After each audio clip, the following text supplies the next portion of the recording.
घर की स्त्रियां गीत गा रही थी। चारों ओर हर्ष और उल्लास का माहौल था। कहीं ढोल नगाड़े बजाए जा रहे थे, तो कहीं पकवानों से खुशबू आ रही थी। कोई नए कपड़े पहन पहनकर दूसरे दिन के लिए तैयारी कर रहे थे, तो कोई मेहमानों को दिए जाने वाले उपहारों की पैकिंग कर रहे थे। कुल मिलाकर वहां उपस्थित सभी लोग किसी न किसी काम में व्यस्त थे। लेकिन क्या मजाल की सैकड़ों लोगों की उस भीड़ में एक को भी फुर्सत मिली हो यह जानने की 74 वर्षीय बूढ़ी अम्मा शांति जी ने कुछ खाया है या नहीं, कहीं उन्हें प्यास तो नहीं लगी होगी। कोई भी उनके बारे में पूछा नहीं। सुबह से लेकर शाम हो गई, लेकिन अम्मा जी की तरफ किसी ने ध्यान ही नहीं दिया। दरअसल आज शांति जी के पोते देव की शादी है।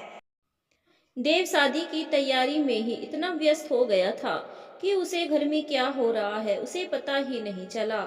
लेकिन शांति जी की पोती स्वाति, जो अपने भाई से पूरे 12 साल छोटी थी, उसे सब पता था कि उसकी दादी के साथ कैसा व्यवहार किया जाता है।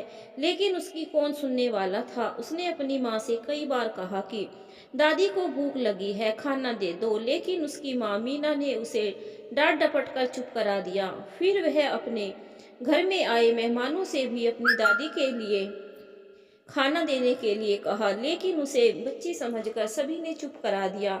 जब स्वाति की बात किसी ने नहीं सुनी तो उसने चुपचाप समोसे, कचौरी, गाजर का हलवा, मंगोड़े, पकोड़े और खीर पूरी एक थाली में निकाला और अपनी दादी के कमरे में ले जाकर रख दिया और धीरे से अपनी दादी को आवाज लगाई।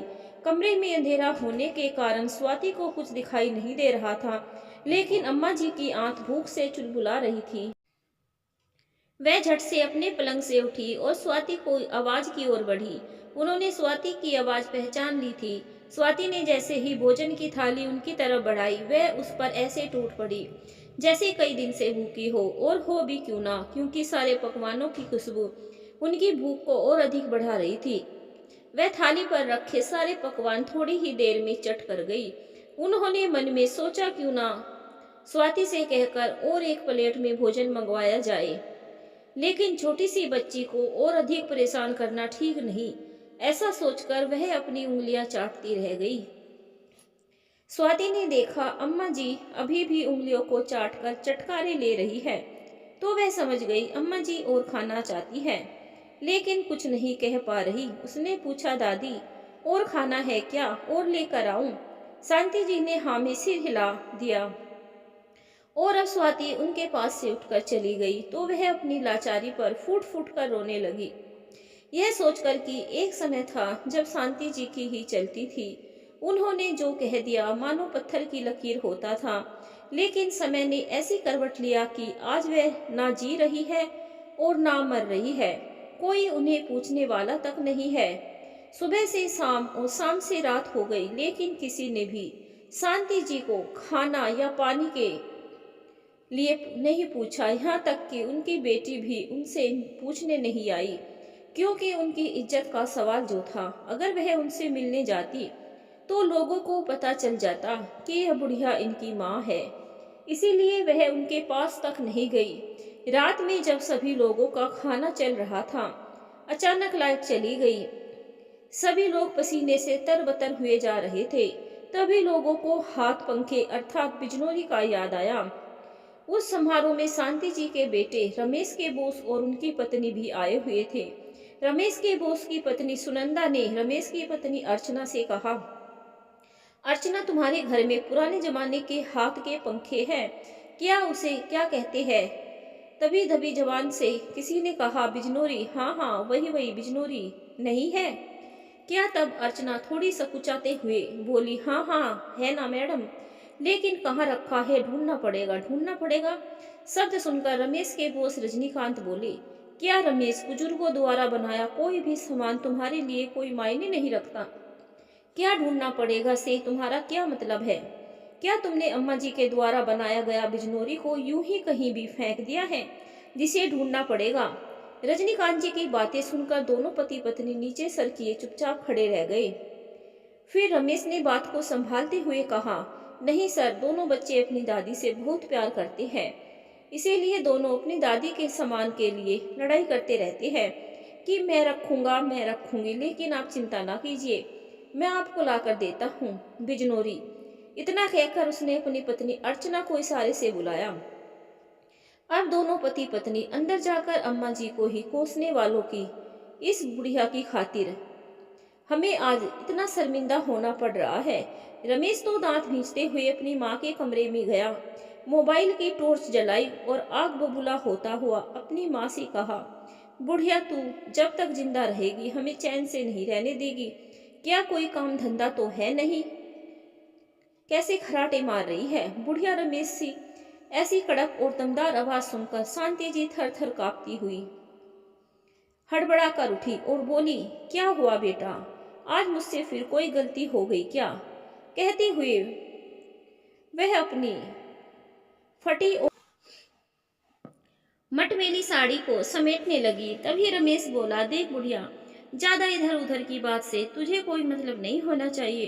तूने तेरी वह टूटी फूटी बिजनौरी कहाँ रखी है, जल्दी से बता। फिर शांति जी बोली, बेटा जब से बहू ने इस घर में कदम रखा है तब से तो उसी का राज चलता है। मैंने तो ढेर सारे बिजनौरी बना कर रखे थे, पता नहीं बहू ने कहाँ रखे, रखे भी है या फेंक दिए। लेकिन यह तो बता बेटा, आज इतने दिनों बाद तुझे बिजनौरी की क्या जरूरत पड़ गई? रमेश ने सोचा, अगर बुढ़िया के साथ अकड़ कर बात करूंगा तो यह शायद कभी नहीं बताएगी। हो सकता है एक आध टूटा फूटा पुराना बिजनौरी भी मिल जाए तो भी शायद बॉस खुश हो जाए और मेरी तरक्की हो जाए। उसने अपनी माँ से कहा, देखो अम्मा, घर में लाइट चली गई है और मेरे बॉस अपनी पत्नी के साथ हमारे घर आए हैं। उन्होंने आपके हाथ की बिजनौरी मांगी है। अगर आपके पास टूटी फूटी भी होगी तो भी दे दीजिए। अगर आप दे देगी तो मेरी तरक्की हो जाएगी। बेटे की तरक्की की बातें सुनकर अम्मा जी बेटे द्वारा किए गए अपमान को भूल गई। अपने पलंग से ऐसे उठी जैसे उनके शरीर में नई ऊर्जा का संचार हो गया। उन्होंने तुरंत अपने बक्से का ताला खोला और अपने पति की फोटो के साथ एक बिजनौरी हमेशा संभाल कर रखती, जिसे उनके पति ने उन्हें उनकी मुंह दिखाई के दिन दिया था। वह बिजनौरी उनके दिल के इतना करीब था कि वह उसे हमेशा संभाल कर रखती थी। लेकिन आज वह माता अपने बेटे के उज्जवल भविष्य के लिए अपने प्यार की निशानी को देने के लिए तैयार हो गई। रमेश ने उस बिजनौरी को माँ के हाथ से ऐसा झपट्टा मारा जैसे वह उन पर एहसान कर रहा हो। जल्दी जल्दी वह अपने बॉस की तरफ गया, लेकिन उसका बॉस उसे वहां नहीं मिला, क्योंकि वह तो रमेश के पीछे पीछे ही अम्मा जी की कोठरी के पास जाकर छुप गया था। और रमेश ने अपनी माँ के साथ कितनी बदतमीजी से बात किया था वह सब सुन लिया था। वह रमेश के निकलते ही शांति जी की कोठरी में गया और बोला, कैसे हो अम्मा? शांति जी किसी अजनबी की आवाज सुनकर डर गई, लेकिन रजनीकांत ने कहा, अम्मा मैं आपका पोता हूँ, आप मुझसे मत डरिए। अम्मा जी को लगा उनका पोता देव ही है। वह उसे दुलार करने लगी और बोली, बेटा तू यह बता, सारी रस्में हो गई या कुछ बाकी है? रजनीकांत ने कहा, हाँ अम्मा पूरी हो गई। शांति जी को लगा, मेरा देबू तो मुझे दादी कहता है, लेकिन आज अम्मा क्यों कह रहा है? फिर सोचा, देबू को भी मेरे लिए कुछ ज्यादा ही प्यार आ रहा होगा, इसीलिए अम्मा कह रहा होगा। रजनीकांत ने शांति जी के साथ इधर उधर की बातें की, फिर वहां से चले गए। रमेश ने वह बिजनौरी अपने बॉस की पत्नी सुनंदा को ले जाकर दे दिया। सुनंदा ने वह बिजनौरी देखा तो वह बहुत खुश हुई। वह उसे अपने हाथों से चलाने लगी और अपने बचपन की यादों में खो गई। इस समय रजनीकांत आकर अपनी पत्नी से वह बिजनौरी छीन लिया और अपने हाथों से चलाने लगे। फिर उनकी पत्नी ने उनसे छीनना चाहा। इस प्रकार थोड़ी देर वहां बच्चों की तरह माहौल हो गया था। दोनों पति पत्नी की छीना झपटी देखकर रमेश बोला, सर आप लोग शांत हो जाइए, ऐसे ही एक और बिजनौरी माँ से कहकर आपके लिए बनवा दूंगा। रमेश की बात सुनकर दोनों पति पत्नी शांत हो गए। तब रजनीकांत ने रमेश से कहा, ठीक है रमेश, तुम नया बिजनौरी तो बनवाओगे, लेकिन मेरे सामने बनवाना, ताकि मैं अपना बचपन जी सकूं।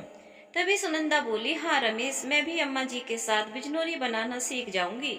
तुम जल्दी से जल्दी बिजनौरी बनाने के लिए मटेरियल की व्यवस्था करो। रमेश ने हाँ में सिर हिला दिया और अपने बेटे की शादी की तैयारी में लग गया। शांति जी स्वाति का इंतजार करती हुई कब उनकी आंख लग गई उन्हें पता ही नहीं चला। कुछ देर बाद लाइट आ चुकी थी। लाइट आने के बाद सुनंदा ने उस बिजनौरी को ध्यान से देखा तो उस पर शांति जी और राधे श्याम लिखा था।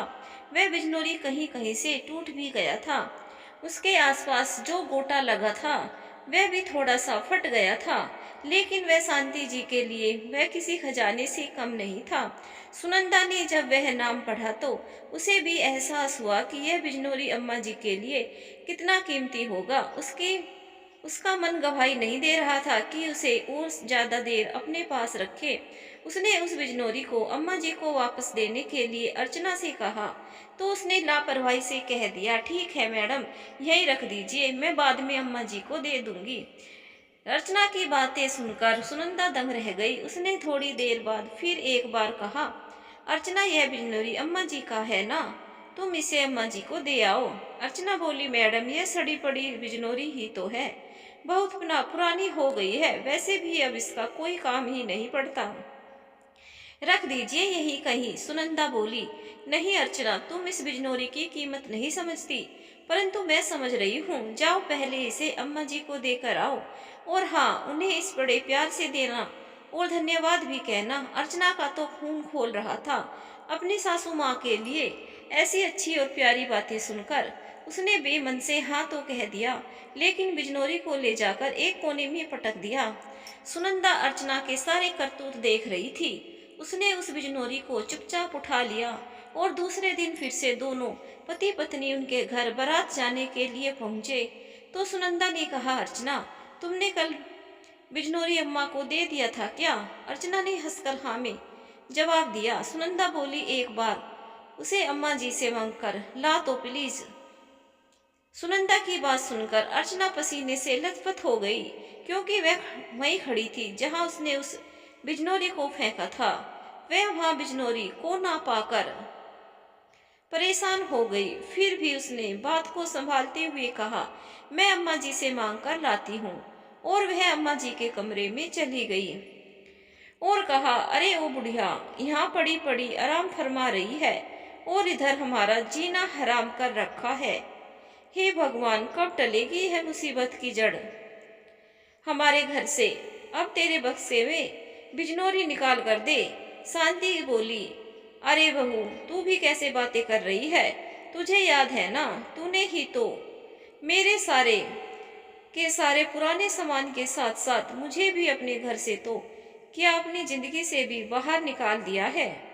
फिर मैं कहाँ से लाऊं? और बिजनौरी, एक बिजनौरी था जो मुझे मेरी जान से भी ज्यादा प्यारा था, उसे भी तो मैं मेरे बेटे को दे दिया। अब कहाँ से लाऊं दूसरा? आज अम्मा की जुबान इतनी चलते देख अर्चना तो दंग रह गई, क्योंकि अर्चना उन्हें ऐसे डरा धमका कर रखती थी कि उनकी जुबान से एक शब्द भी नहीं निकलता था। लेकिन आज अम्मा में अचानक आए बदलाव से वह हैरान रह गई। उसने अम्मा से जबरदस्ती उनके बक्से की चाबी छीननी चाही, तो भी उन्होंने उसे नहीं दिया। अम्मा को हिम्मत इसलिए आई थी क्योंकि उस रात रजनीकांत ने उन्हें आश्वासन दिया था कि उन्हें किसी से डरने की जरूरत नहीं है। अगर उनके बेटे बहू उनके साथ बदतमीजी करते हैं तो वह उनका पूरा साथ देगा। अर्चना वहां से खाली हाथ वापस आ गई। अर्चना को समझ नहीं आ रहा था कि वह सुनंदा जी को क्या जवाब दे। तभी सुनंदा बोली, क्या हुआ अर्चना? बिजनौरी नहीं मिला? अरे मिलेगा भी कैसे, क्योंकि वह तो मेरे पास है। कहकर उन्होंने वह बिजनौरी उसे दिखाया और कहा, देखो अर्चना, माता पिता की सेवा करने का सौभाग्य सभी के नसीब में नहीं होता है। तुमको यह मौका मिला है तो तुम छोड़ो मत, वरना बाद में बहुत पछताना पड़ता है, समझी? तुमने इसकी कोई इज्जत ना करते हुए किसी कोने में यूं ही फेंक दिया था, लेकिन इसे बनाने वाले की नियत और सीरत के बारे में सोचो। इसे बनाने में कितने दिन लगे होंगे और बनाने वाले ने क्या सोचकर बनाया होगा। अर्चना शर्म से झेप गई, लेकिन उसे अपनी सासू माँ के ऊपर बहुत गुस्सा आ रहा था कि इसके कारण आज उन्हें इतना सब कुछ सुनना पड़ रहा है। शादी का समारोह अच्छी तरह से संपन्न हो गया। सभी लोग अपने अपने घर चले गए। अम्मा जी की बेटी ने भी औपचारिकता निभाने के लिए माँ का हालचाल पूछा और अपने घर चली गई। रमेश ने देखा उसकी तो कोई तरक्की ही नहीं हुई, लेकिन हाँ, बुढ़िया के बोलचाल व्यवहार में जरूर तरक्की हुई है। अब बुढ़िया किसी को भी जवाब दे देती थी। इसके पहले गलत या सही किसी की बात के विरोध में जवाब नहीं देती थी, लेकिन अब अगर उन्हें कोई भी गलत बात कह दे तो वह तुरंत जवाब दे देती थी। एक दिन अर्चना ने अम्मा जी को बाथरूम साफ करने के लिए कहा। अम्मा जी बोली, बहू, अब तो तुम्हारी भी बहू आ गई है, फिर भी मुझसे ही बाथरूम साफ करवाओगी? कुछ तो शर्म करो बहू, कभी ना कभी तुम्हारी बहू को भी पता चलेगा ही। तुम मेरे साथ जैसा करोगी, समय आने पर वह भी तुम्हारे साथ वैसा ही करेगी। अर्चना की बहू उनके साथ नहीं रहती थी, वह अपने पति के साथ दूसरे शहर में रहती थी। इसीलिए अर्चना अपनी सास पर मनमानी अत्याचार करती थी। उसने जब अपनी सास के मुंह से ऐसे शब्द सुने तो मारे गुस्सा के आग बबूला हो गई और उनकी चोटी पकड़कर घसीटते हुए बाहर बरामदे तक लेकर आई और वहीं पर जोर से पटक दिया। बेचारी अम्मा जी दर्द से करहाती रह गई। रोती बिलखती उन्होंने कहा, बहू, मुझे माफ कर दे, मुझसे गलती हो गई। अब से तू जैसा कहेगी मैं वैसा ही करूंगी। अर्चना बोली, अच्छा बुढ़िया, इतनी जल्दी आ गई लाइन में? इससे पहले तो तेरी जुबान बहुत चलती थी, लेकिन अब ऐसी क्या हो गया? दिन में ही तारे दिखाई देने लगे क्या? अगर अपनी खैरियत चाहती है तो फिर से लग जा काम में, वरना सोच लेना आगे क्या होगा। शांति जी वहां से उठने की कोशिश करती, मगर बार बार गिर जाती। उनकी कमर में हड्डी फ्रैक्चर हो गई थी। अब शांति जी वहां से उठ नहीं पाई तो अर्चना ने एक डंडा लाई और उसकी पीठ में मारने के लिए उठाया ही था कि किसी ने आकर उसका डंडा पकड़ लिया। शांति जी ने मार खाने के लिए आंख बंद कर ली थी। तभी उन्होंने धीरे धीरे अपनी आंखें खोली तो देखा एक नौजवान हट्टा कट्टा मोटा तगड़ा आदमी अर्चना का डंडा पकड़े हुए था और अर्चना बुत बनी बड़ी बड़ी आंखें निकालकर उसे टकटकी लगाए घूरे जा रही थी। उसका इतना दिमाग नहीं चल रहा था कि वह डंडे को नीचे कर ले। थोड़ी ही देर में रमेश भी घर आ गया। उसने अपनी पत्नी और अबोस को डंडा पकड़े हुए देखा और माँ को नीचे गिरे हुए देखा तो वह सारा माजरा समझ गया कि अर्चना माँ को मारने के लिए डंडा उठाई है और बोस बीच बचाव के लिए आकर उसका डंडा पकड़ कर रखे है, क्योंकि इसके पहले अर्चना ने कई बार माँ को इसी तरह डंडे से पीटा है। उसने बात को संभालने की कोशिश की और बोला, अरे अर्चना, माँ आज फिर से गिर गई क्या? क्या तुम माँ को डंडे के सहारे उठाने का प्रयास कर रही थी? अर्चना ने भी हंसते हुए कहा, हाँ सर, मैं तो अम्मा जी को इस डंडे का सहारा देकर उन्हें उठाने की कोशिश कर रही थी। बॉस ने उस समय कुछ नहीं कहा, लेकिन अम्मा जी के आंखों के आंसू बता रहे थे कि उन्हें कितनी तकलीफ है। उन्होंने कहा, अम्मा जी, मैं तो आपसे बिजनौरी बनाना सीखने के लिए आया था, क्या आप मुझे सिखाएगी? शांति जी उस समय बहुत ही तकलीफ में भी थी, लेकिन अनायासी उन्हें अपने बेटे के द्वारा कही गई तरक्की वाली बात याद आ गई तो उन्होंने हामी सिर हिला दिया। जब वह उठने की कोशिश करने लगी तो उठ ही नहीं पाई। उन्होंने अपनी बहू को उठाने के लिए कहा तो वह उन्हें उठाने के लिए तो आई, लेकिन उठाने का बहाना करते हुए आधा उठाकर और धड़ाम से पटक दी। अम्मा जी को दर्द सहन नहीं हुआ और वे फूट फूट कर रोने लगी। तभी रजनीकांत ने देखा अम्मा कुछ ज्यादा ही तकलीफ में है तो वह उन्हें उठाने लगा। तभी रमेश भी वहां आ गया और दोनों ने उन्हें उठाकर अस्पताल ले गए। अस्पताल ले जाने पर पता चला उनकी हड्डी फ्रैक्चर हो गई है। उनका इलाज चलता रहा। उसी बीच अर्चना अपने मायके चली गई और रमेश को ऑफिस की तरफ से उसके बॉस ने दूसरे शहर में भेज दिया। जब अम्मा जी की अस्पताल से छुट्टी हुई तो रजनीकांत ने उन्हें अपने घर ले जाने का निर्णय लिया। अम्मा जी पहले तो थोड़ी सकुचाई, फिर हामी भर दी। अब रमेश के बॉस के घर में अम्मा जी सभी के साथ इतनी घुल मिल गई कि उन्हें अपने घर की याद ही नहीं आती थी। अब तो सुनंदा और रजनीकांत दोनों ही अम्मा जी से बिजनौरी बनाना सीख गए। उसके साथ साथ अम्मा जी ने क्रोशिया और ऊन सलाई से एक से बढ़कर एक चीजें बना दी। उन सारी चीजों को बनाने और बनने के बाद के वीडियो बनाकर रजनीकांत ने सोशल मीडिया पर डाल दिया। अम्मा जी के सारे वीडियो इतने तेजी से वायरल होने लगे कि बहुत सारे लोगों के ऐसे कमेंट आने लगे कि वे अम्मा जी से मिलना चाहते हैं।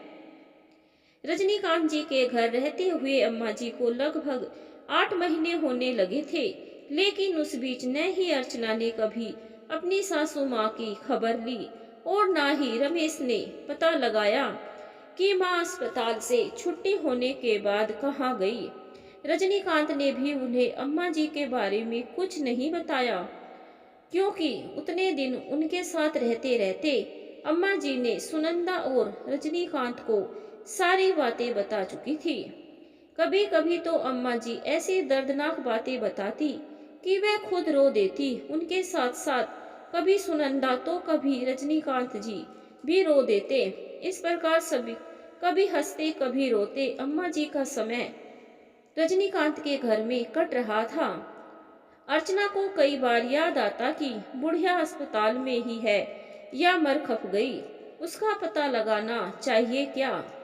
लेकिन फिर मन में विचार आते, कहीं मैंने फोन लगाकर पूछ लिया था, उससे मिलने चली गई तो वह मुसीबत फिर से मेरे ही पीछे ना आ पड़ जाए। इससे अच्छा होगा उसके बारे में पता ही ना लगाया जाए और वह चुप रह जाती। वही सोच रमेश की भी थी। वह भी यही सोचता था, माँ आखिर गई कहाँ, आज तक अस्पताल में ही है या वहीं मर गई और मेरा पता ठिकाना नहीं मिला होगा तो उन्हीं लोगों ने लावारिस लाश समझकर जला दिए होंगे। चलो जो भी हो, हमारे सिर से मुसीबत तो टली। यही सोचकर दोनों खुश होते थे। तभी एक दिन टीवी पर कुछ कामयाब लोगों का इंटरव्यू चल रहा था। वही शांति जी का नाम भी लिया गया और बताया गया कि वे 75 साल की उम्र में भी बहुत ही बारीकी से ऊन और धागे से एक से बढ़कर एक चीजें बनाती है और उनके द्वारा बनाई गई चीजों को भी दिखाया गया और बताया गया कि उनके द्वारा बनाई गई चीजों की कीमत लाखों रुपए है।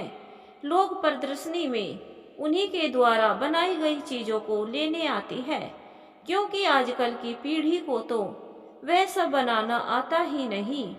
इसीलिए लोग यादगार के रूप में उसे रखना चाहते हैं। यह सब टीवी में देखकर अर्चना और मानव की आंखें तो फटी की फटी रह गई, क्योंकि उन्होंने कभी सपने में भी नहीं सोचा था कि ये बदबूदार बुढ़िया, जिसके पास थोड़ी देर भी बैठने का मन नहीं करता था, वह आज लाखों करोड़ों की मालकिन होगी।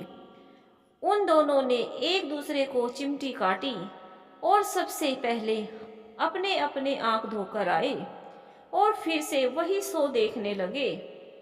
उस समय भी उन्हीं का प्रोग्राम चल रहा था। फिर रमेश ने अर्चना से कहा, अर्चना, तुम्हें याद है तुम्हारे आने से पहले हमारे दरवाजे पे पर माँ ने धागे के बने पर्दे लगाए थे, ऊन से बने टेबल क्लॉथ थे। घर में जगह जगह पर कई सजावट के सामान माँ ने ऊन और धागे से बनाए थे। लेकिन तुम तो ठहरी राजकुमारी, वह भी आज के जमाने की। तुम्हें कहाँ पसंद थे वो सब, और तुमने वो सब निकाल कर फेंक दिए और लगा लिए मॉडर्न जमाने के नए नए पर्दे और सजावट के सामान। तब अर्चना को याद आया, हाँ, मैंने तो उन सबको फेंक दिया है, लेकिन अम्मा जी के बक्से में शायद कुछ पुरानी चीजें होगी। शायद हमें भी 2-4 लाख रुपए मिल जाए। लेकिन चलिए जरा जाकर देखते हैं। जब मानव और अर्चना उस अंधेरी कोठरी में गए तो देखा एक बहुत बड़ा सांप अम्मा जी के बिस्तर के ऊपर था और एक बक्से के ऊपर था। दोनों अपनी जान बचाकर वहां से भागे और अपने घर के अंदर आकर अर्चना बोली, ये बुढ़िया के दोस्त है क्या, जो उनके बक्से की रखवाली करते हैं? क्या उस बुढ़िया के रहते एक दिन भी नहीं निकले होंगे? अगर बुढ़िया के रहते ही निकल जाते और काट खाते तो कितना अच्छा होता, ना ये सब झंझट ही खत्म हो जाता।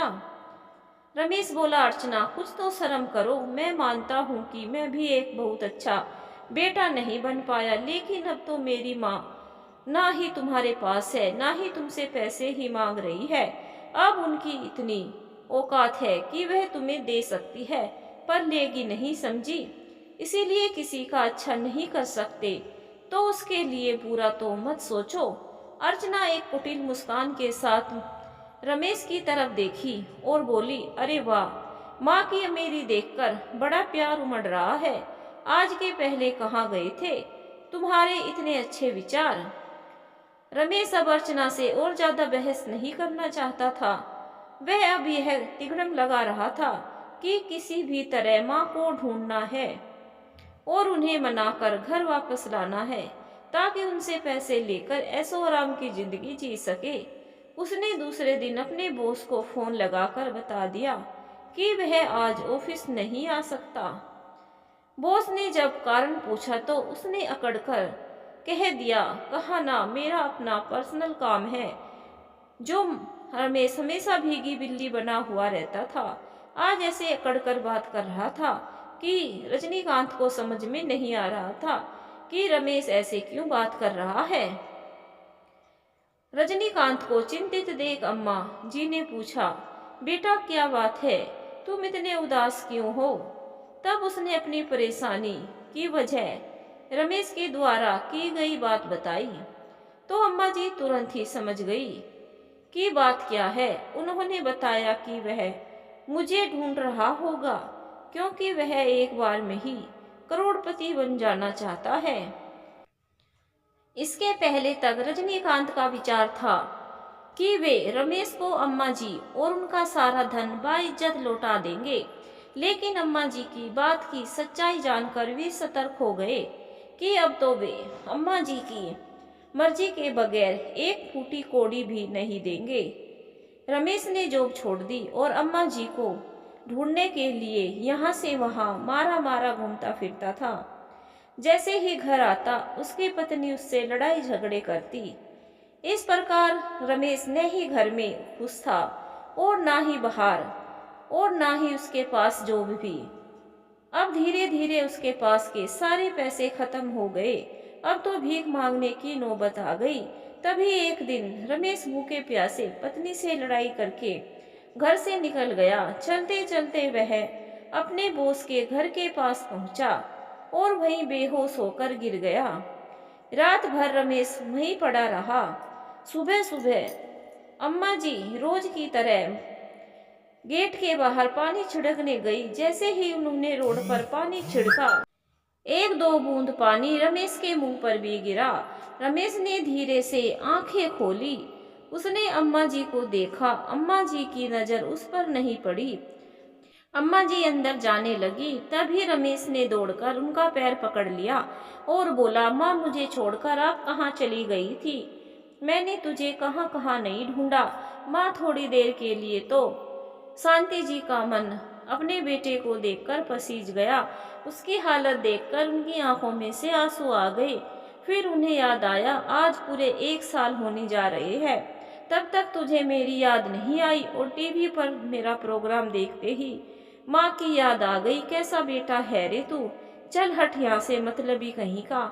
आज तेरी माँ पैसे वाली है तो तुझे याद आ गई कि इस दुनिया में तेरी कोई माँ भी है। शांति जी अपने बेटे के ऊपर चिल्ला रही थी कि उनका शोर सुनकर रमेश का बॉस भी वहां आ गया। रमेश दौड़कर उसका पैर पकड़ लिया और रोते हुए बोला, सर, मुझे माफ कर दीजिए, मुझसे बहुत बड़ी गलती हो गई। सर, मैंने अपनी माँ के साथ साथ आपके साथ भी बदतमीजी की है। प्लीज सर, मुझे माफ कर दीजिए। रजनीकांत बोले, देखो रमेश, मैं कौन होता हूँ माफ करने वाला। तुमने अम्मा जी को एक बार अस्पताल में डालने के बाद दोबारा उनके बारे में पूछने तक नहीं गए। कैसा बेटा है तू। मैं मानता हूँ तुम्हारी पत्नी पराए घर से आई है, लेकिन तुम तो अम्मा जी के अपने बेटे हो ना। फिर अम्मा जी से इतनी नफरत क्यों? और तुम दोनों अम्मा जी को बदबूदार बुढ़िया कहते थे ना।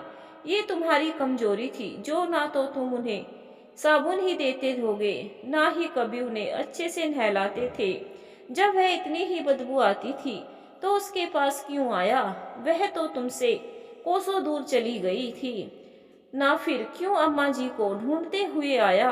इसीलिए ना, ताकि तुम अम्मा जी से सारे पैसे ऐंठ सको। सुन सकेगा तो सारी सच्चाई सुन। मैं तो खुद ही अम्मा जी और उनके सारे पैसे तुम्हारे पास लौटाने के लिए आने वाला था, लेकिन तूने समय से पहले ही अपनी सच्चाई बता दी कि तू कितना गिरा हुआ इंसान है। माँ के बारे में पता चला नहीं कि उनका पैसे लेने चला आया। इतनी भी शर्म नहीं है कि इस उम्र में कमाए पैसों पर भी कैसे हक जतलाए। तभी गुस्से से आग बबूला होता हुआ मान रमेश अपने बोस पर हाथ उठाते हुए बोला, एक तो मेरी माँ को चुपके से अपने साथ पास रखा है और अब पैसे देने से इनकार कर रहा है। तभी शांति जी ने अपने बेटे की गाल पर 2 थप्पड़ रसीद कर दिए और कहा, नालायक कहीं के, तुझे शर्म नहीं आई अपने बड़े भाई समान अपने बोस पर हाथ उठाते हुए? आज उन्हीं की मेहरबानी है कि मैं जिंदा हूँ और तुम पैर पकड़कर रो रहा है, वरना तुम दोनों पति पत्नी के तो मुझे कब का मार डाला है। तभी तो मेरी खोज खबर भी नहीं ली है, मरी हूँ या जिंदा भी हूँ।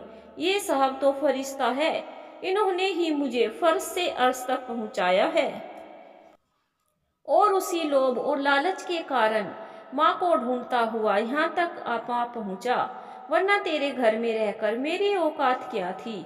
बाथरूम साफ करना, झाड़ू पोछा करना, बर्तन धोना और उसी काल कोठरी में दिन रात पड़ी रहना। आज यह फरिश्ता ही है जिसकी वजह से मैंने जीना सीखा है।